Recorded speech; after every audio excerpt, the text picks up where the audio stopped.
For donations, I ask that you donate $1 per video. Thank you. In our world, those who practice the religion known as Christianity, the Christ worshippers, are considered extremely vile and dangerous, while sin and treachery run amok in their absence or in their hiding. One man, Daniel, seeks to bring faith and righteousness back to the world.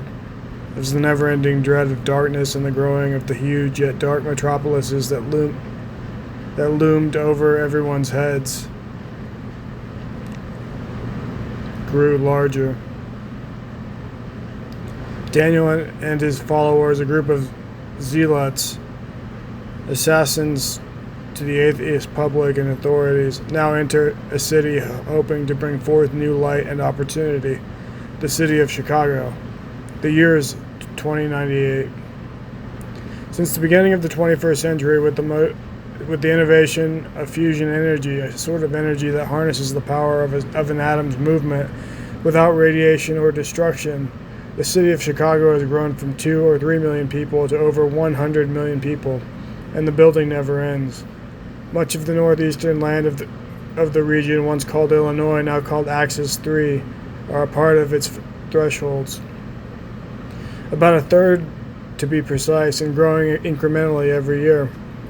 Daniel's goal, once entering the city, which was done by air in their craft, a sort of vehicle capable of flight and street driving, was to assassinate key members of the oligarchic leadership based within. Their names? Unknown.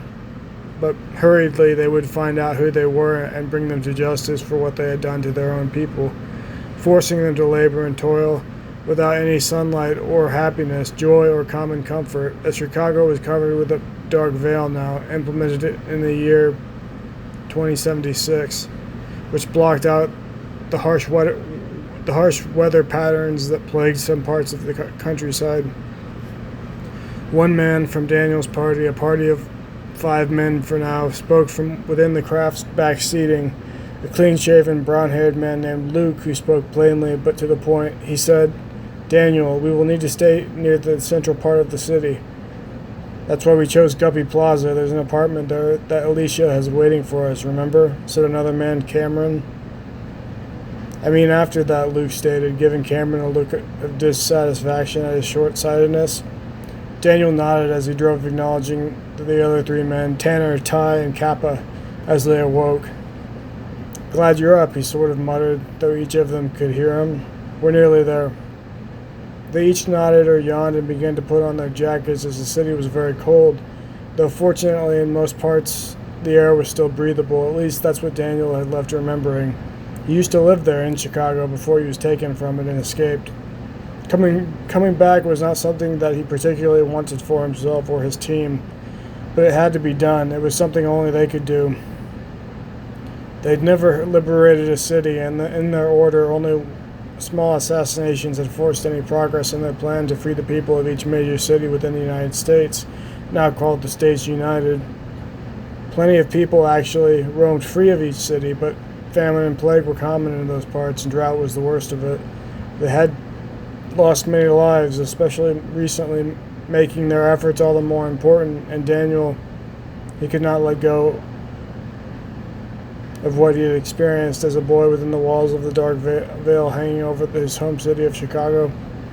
He'd grown up on the south side, where crime was heavy, and the rest he did not care to speak of to anyone, and as far as he was concerned, that was the end of the matter. No one brought it up to him, leaving him in a constant state of dread and worry, to suffer alone and to pray to God for strength and guidance, which he had often received. He was thankful for that and for his brothers and sisters, and he hoped every day that their efforts and trials would be enough.